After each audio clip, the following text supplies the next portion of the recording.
Salut les potos, je vous espère en super forme malgré la situation actuelle qui sévit sur le marché. Donc le marché, il est en train de corriger fortement. Donc j'espère que vous avez néanmoins de la pêche et que vous gardez la tête froide. Parce que là, on voit sur le marché que l'index de peur est en train de se dégrader. Donc les investisseurs en général, bon, la majorité surtout, sont beaucoup plus actuellement en train de vendre ou bien sont en train de perdre de l'argent. Donc, généralement, quand il y a des chutes similaires, il y a beaucoup d'investisseurs qui ne savent pas ce qu'il faut faire. Est-ce que je dois acheter? Est-ce que je dois beaucoup plus vendre pour me protéger, etc. Donc, ce qui fait que cela crée un vent de panique sur le marché. Et on peut par exemple apprécier cela avec l'indice de Fear and Greed qui est présent par exemple sur CoinMarketCap. Donc, actuellement, si le marché est en train de corriger, il y a des projets assez intéressants qui corrigent, mais qui présentent des informations plutôt prometteuses.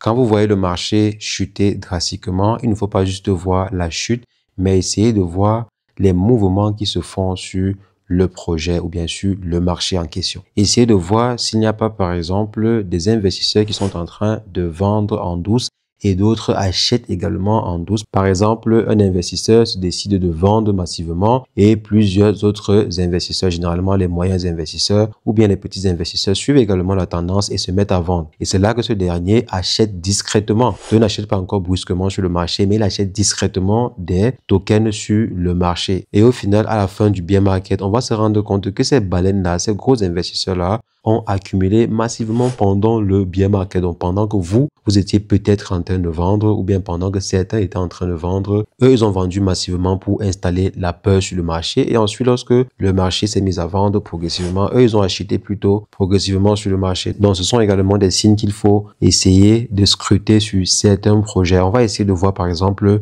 le cas du projet Shiba Inu qui est certes actuellement en train de chuter, mais il y a des grosses baleines qui sont en train de se positionner progressivement sur le projet. Donc, on va décortiquer ensemble l'actualité autour de ce projet. Si jamais c'est la première fois que vous passez par ici, régulièrement, nous faisons de superbes vidéos sur le décryptage de crypto. Donc, si jamais cette thématique vous intéresse, n'hésitez pas, les amis, abonnez-vous. Alors, les potos, comme je disais, actuellement, si le projet Shiba Inu, après avoir signé des gros contrats avec les Émirats Arabes Unis pour, par exemple, installer un système OSE décentralisé au niveau du gouvernement émirati. Donc, ces derniers ont décidé de collaborer avec Shiba Inu pour un système totalement décentralisé. C'est une très bonne chose que le projet puisse nouer des partenariats stratégiques ainsi. Et on se rappelle très bien, Satoshi Kusama avait également fait une proposition à Donald Trump. Si jamais ce dernier souhaitait créer une ville de crypto-monnaie ou bien si Donald Trump souhaitait mettre sur pied un système, alors Satoshi Kusama se proposait, bon, l'actuel leader mais démissionnaire du projet Shiba Inu, ce dernier avait fait cette proposition pour que si jamais Donald Trump souhaite mettre sur pied une blockchain ou bien une solution décentralisée au niveau gouvernemental, alors que ces derniers se retournent vers Shiba Inu parce que Shiba Inu a la technologie qu'il faut. Et ces derniers sont en train de faire leurs preuves avec les Émirats Arabes Unis. Donc, c'est vrai que parmi tous les différents projets qui sont sur le marché, je n'aurais jamais cru que les Émirats Arabes Unis pouvaient jeter premièrement leur dévolu sur le projet Shiba Inu. Je pensais qu'ils pouvaient commencer avec des mastodontes, peut-être comme Binance, comme Ripple, comme Cardano et autres, mais ces derniers ont plutôt jeté leur dévolu sur Shiba Inu. Donc, pour dire, ce n'est pas du jeu. La team derrière le projet est très crédible auprès de certains gouvernements. C'est vrai, peut-être pas auprès de tous les gouvernements et de toutes les solutions, mais le projet a une très bonne notoriété auprès de certaines instances, que ce soit publiques ou même privées. Donc, je pense que la signature d'un contrat comme ce qu'on a eu à voir là est juste la preuve d'une telle crédibilité. Et maintenant, lorsqu'un projet est autant crédible, qu'est-ce que les investisseurs auront tendance à faire? Ils auront tendance à chercher comment se positionner sur ces projets avant que le marché ne découvre en fait le potentiel ou même qu'avant que le marché n'apprécie le potentiel derrière des projets similaires. Je pense que jusqu'à présent, si on ne connaît pas encore réellement le potentiel derrière un partenariat signé avec les Émirats Arabes Unis. Lorsque cette signature va commencer à porter ses fruits, vous allez voir, il y aura beaucoup plus de personnes, beaucoup plus d'instances, même les médias mainstream ont commencé à parler de Shiba Inu. On commençait à dire, il y a un système OS qui fait ça, il y a un système, il y a tel projet qui fait ça, il y a. Donc actuellement, s'il n'y a que des investisseurs stratégiques et des grosses baleines qui sont en train de se positionner progressivement sur le projet en question. Par exemple, là, il y a The Currency Analysis qui titre que les acheteurs reviennent malgré la chute qui est actuellement là sur le projet en question. On a par exemple eu des achats de près de 200 milliards, voire même plus. Donc, on a eu pour près de 317 milliards de tokens achetés en une seule journée. Donc, une augmentation de plus de 100% par rapport à l'achat de la journée précédente. Donc, cette dernière jour-ci, par exemple, on a pu avoir des achats de 148 milliards en un seul jour et voire même 317 milliards de tokens en un seul jour. Donc, c'est énorme, c'est plusieurs millions de dollars d'achat en juste un seul jour. Et ce qui est également intéressant sur le projet, c'est quoi? C'est que les investisseurs sont en train d'acheter et de retirer cela des exchanges. Comme vous voyez par exemple sur l'article en question, les investisseurs sont en train d'acheter et de retirer leurs cryptos des exchanges centralisés. Et généralement, c'est un très bon signe quand les investisseurs achètent et conservent cela ou bien achètent et retirent cela des exchanges centralisés. On a par exemple eu à voir des baleines sur le réseau qui ont eu acheté des tokens et ont stocké sur une adresse pendant des années et des années. On a par exemple eu à voir des personnes qui ont eu à bouger leur crypto 2 ans après l'avoir acheté. Donc, ils ont eu à acheter cela lorsque le projet venait de se lancer ou bien quelques mois après le lancement du projet. Et ils ont eu à débloquer cela il y a juste quelques mois. Donc, il y a des investisseurs qui achètent ainsi et envoient cela sur des wallets pour les conserver pendant longtemps ou bien pour effectuer certaines opérations, mais de façon décentralisée.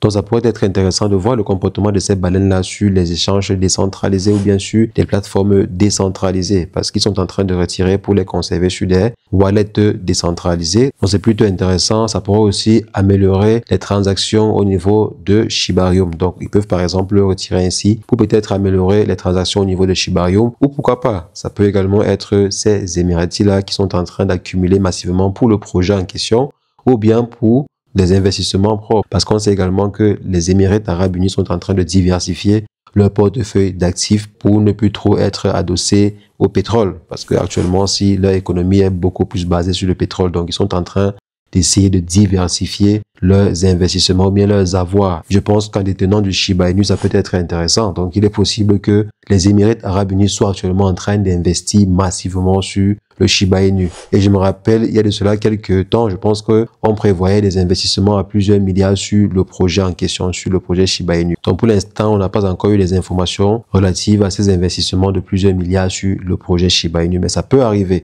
Si jamais le gouvernement trouve l'intérêt, peut-être après l'installation ou bien après le partenariat sur l'installation des OS décentralisés de Shiba Inu au niveau gouvernemental. Si jamais c'est une réussite, il est fort probable que le gouvernement injecte plusieurs milliards pour peut-être développer une solution alternative ou bien pour développer une solution propre ou bien pour améliorer la solution existante dans l'écosystème Shiba Inu. Donc, ça reste une hypothèse à ne pas négliger. Surtout que, comme j'ai eu à dire, les Émirats arabes unis sont actuellement en train de tout faire pour diversifier leur portefeuille. Ils sont actifs dans le secteur des crypto-monnaies. Donc, si jamais ils décident en fait de jeter leur dévolu sur le Shiba Inu, alors les amis, ça pourrait être une très très bonne nouvelle pour le projet en question. Donc, imaginez-vous par exemple si les différents pays du Golfe là commencent à investir sur le Shiba Inu, ou bien si même simplement l'Arabie Saoudite ou le Qatar même décident d'investir sur le projet Shiba Inu ou bien sur l'une des technologies du projet Shiba Inu, alors ça pourrait être intéressant pour la suite. Donc, on va suivre de très près l'évolution. On va également suivre de très près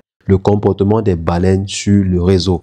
Ne faites pas simplement attention au prix quand vous êtes sur le marché. Faites également attention au mouvement des baleines. Comme j'ai eu à dire, une personne qui détient plusieurs milliards de tokens peut simplement décider de vendre une partie ou bien vendre massivement des tokens pour faire chuter le marché. Et vu qu'il y aura certainement d'autres personnes qui vont suivre le pas, ils vont se mettre à vendre aussi. Et parfois, ça peut être des petits investisseurs ou moins investisseurs qui décident de suivre la tendance et pourtant, ça peut être un piège. Donc, il faut faire attention. Vérifier les différents wallets qui vendent et qui achètent encore. Il y a ceux qui manipulent le marché, il y a ceux qui vendent juste temporairement pour ensuite racheter lorsque le marché va chuter un peu plus. Donc, faites attention sur le marché. Il y a beaucoup plus de baleines. Et j'ai toujours eu à dire que sur le marché, les amis, vous compétissez avec des personnes qui ont des gros portefeuilles. Vous compétissez avec des personnes qui sont payées à coût de centaines de milliers de dollars par mois pour gérer ces portefeuilles-là. Vous compétissez avec des mastodons. Vous n'avez qu'un capital de 100 dollars, 500, 1000, 2000, 10 000 dollars, 20 000 ou 100 000 dollars. Ces personnes-là peuvent avoir des capitaux de plus de 200 millions, voire 1 milliard, voire même plus de dollars. Donc, vous devez être plus smart que ces derniers. Il ne faut pas toujours agir par impulsion. Il ne faudrait même pas généralement agir par impulsion. Il faut toujours réfléchir avant de poser vos actes sur le marché parce que ceux-là qui sont payés à coût de millions par an pour gérer des actifs de plusieurs milliards, les amis, croyez-moi, ils ont la tête sur les épaules. Donc, il faudrait être au minimum tranquille quand vous êtes sur le marché pour ne pas succomber aux différentes manipulations de certaines baleines. Donc les amis, c'est ce que je voulais rapidement partager avec vous. On va se revoir très prochainement pour une nouvelle vidéo sur le décryptage de crypto. Mais entre-temps, portez-vous bien. Ciao, ciao.